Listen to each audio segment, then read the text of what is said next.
जय हिंद दोस्तों, स्वागत है आपका इस चैनल में। दोस्तों, आपने वीडियो के शुरू में सही पढ़ा कि मेरा वीडियो बनाने का सिर्फ एक ही मकसद होता है कि मैं एक ऐसा स्कूल खोल सकूं जिसमें ये पढ़ाया जाए कि पैसा कैसे कमाया जाता है। दोस्तों, आज तक हम जो भी पढ़ते हैं उसमें ये बताया जाता है कि नौकरी कैसे किया जाता है, नौकरी करने के बारे में पढ़ाया जाता है। लेकिन मेरा सपना है कि मैं एक ऐसा स्कूल खोलूं जिसमें ये पढ़ाया जाए कि पैसा ये कैसे कमाया जाता है, बिजनेस कैसे किया जाता है। दोस्तों, पैसा कमाना आज के डेट में बहुत ज़रूरी है। जैसे कि इंसान को खाना जरूरी है, उसी तरह पैसा कमाना सीखना भी ज़रूरी हो गया है। हाँ, ये मैं मानता हूँ कि पैसे से सब कुछ नहीं होता, लेकिन हर वो खुशी जिससे आपको सुकून की नींद आती है उसके पीछे पैसे का हाथ होता है। अगर आपकी माँ बीमार है, हॉस्पिटल में है, तो आपको पैसे की ज़रूरत पड़ती है। अगर आपके बीवी को एक नया जेवर चाहिए तो आपको पैसे की ज़रूरत पड़ती है। अगर आपके बच्चे को एक नया खिलौना चाहिए, अगर आपके बच्चे को आइसक्रीम खाना है, उसके लिए भी पैसे की ज़रूरत होता है। तो आज हम क्यों नहीं पैसे को इम्पोर्टेंट दे रहे हैं, आज हम क्यों नहीं पैसे को इम्पोर्टेंट दे पा रहे हैं? उसका रीज़न ये है कि वर्षों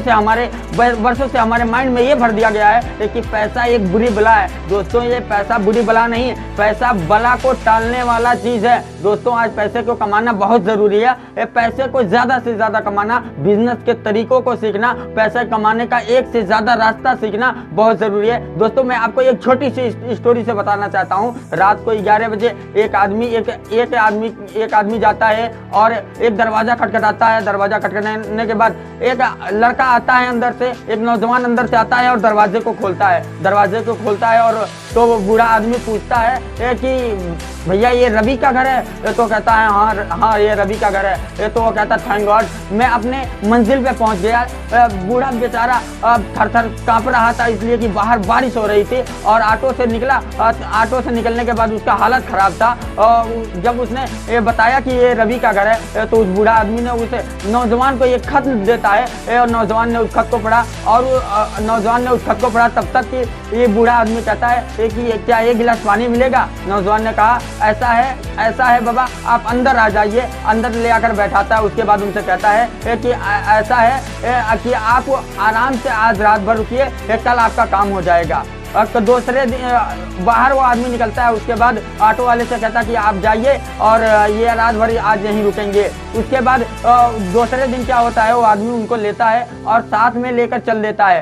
एक्चुअली मैटर क्या था कि उस बूढ़े आदमी का एक नौजवान बेटा जो था वो मर गया था और वो किसी सड़क दुर्घटना में मरा था, जिसकी वजह से उसको कुछ पैसे मिलने थे, लेकिन उसके लिए कागज वेरीफाई कराना था जो नहीं हो पाया था। तो उसके पुराने मालिक ने अपने बेटे के नाम खत लिख कर दिया था कि जाओ, मेरा बेटा रवि तुम्हारा जरूर मदद करेगा। वो लड़का वो बूढ़ा आदमी उस दरवाजे पे पहुंचता है और दूसरे दिन जब ये उसको आदमी को अपने गाड़ी में बैठाता है, अपने ऑफिस से छुट्टी लेता है और दिल्ली के लिए रवाना हो जाता है ताकि उसके कागज को वेरीफाई करा कर उसे दे सके। वो दिल्ली पहुंचता है और बहुत मेहनतों मुशक्कत के साथ वो उस कागज को वेरीफाई कराता है और वेरीफाई कराने के बाद उस कागज को उस आदमी को दे देता है और उसके बाद उसको बस पकड़ा देता है। तब वो बूढ़ा आदमी कहता है बेटा, भगवान करे तुम्हारे जैसा सबका बेटा हो। अगर तुम अपने बाप से कुछ संदेशा कहना चाहते हो तो बता दो। कहना तो हमें भी बहुत कुछ है, लेकिन अगर तुझे कुछ कहना है तो बता दो, हम उनसे जाकर कह दे देंगे।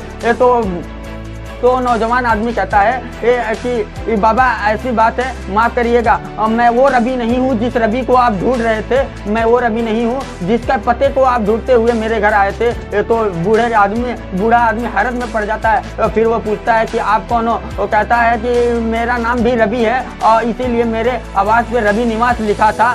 तो मैंने आपके हालत को देखा तो मुझे हैरत होने लगा कि एक बूढ़ा आदमी 11 बजे रात को यहाँ से कहाँ जाएगा। उस खत से मैंने आप वाले रवि के नंबर पे फ़ोन लगाया और वो फ़ोन लगाने के बाद क्या पता चला कि वो रवि अपने घर से कहीं दूर गया है, 10 दिन बाद आने वाला है और 10 दिन बाद आप कहाँ इंतज़ार करते, इसलिए मैंने सोचा कि मैं ही आपका मदद कर दूं। दोस्तों, इस कहानी से हमें एक बात समझ में आई कि दोस्तों, अगर उस बूढ़े आदमी को पैसे की ज़रूरत नहीं होती तो 11 बजे रात को अपने शहर से दूर दूसरे शहर में आकर एक दूसरे आदमी का दरवाज़ा खटखटाने की ज़रूरत नहीं पड़ती। अगर आपको माँ का इलाज कराना है तो इसके लिए भी आज पैसे की ज़रूरत है। अगर आपको बीवी के लिए एक नया कपड़ा खरीदना है, बीवी के लिए एक ज़ेवर खरीदना है, बच्चों के लिए आपको अगर खिलौने खरीदने हैं, बच्चों के लिए कुछ खाने वाला लाना है, तो उसके लिए आपको पैसे की ज़रूरत पड़ेगी। साथियों, आज आपको कदम कदम पे पैसे की ज़रूरत है। इसलिए मेरा रिक्वेस्ट है कि आप पैसे के महत्व को समझें।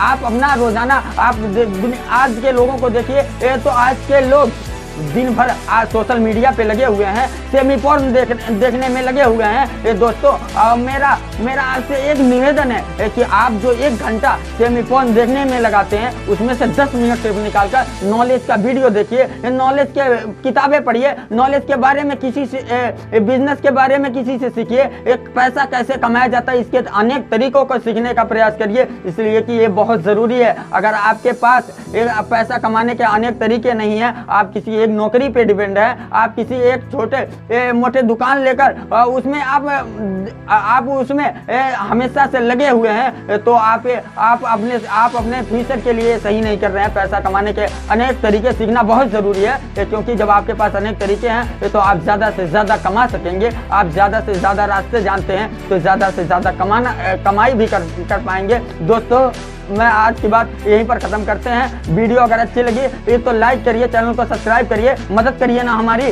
ताकि हम अपने इस सपने को पूरी कर सकें। हम एक ऐसा स्कूल बना सकें जिसमें लड़कों, आज आने वाले जनरेशन को पैसा कमाने के बारे में सिखाया जा सके।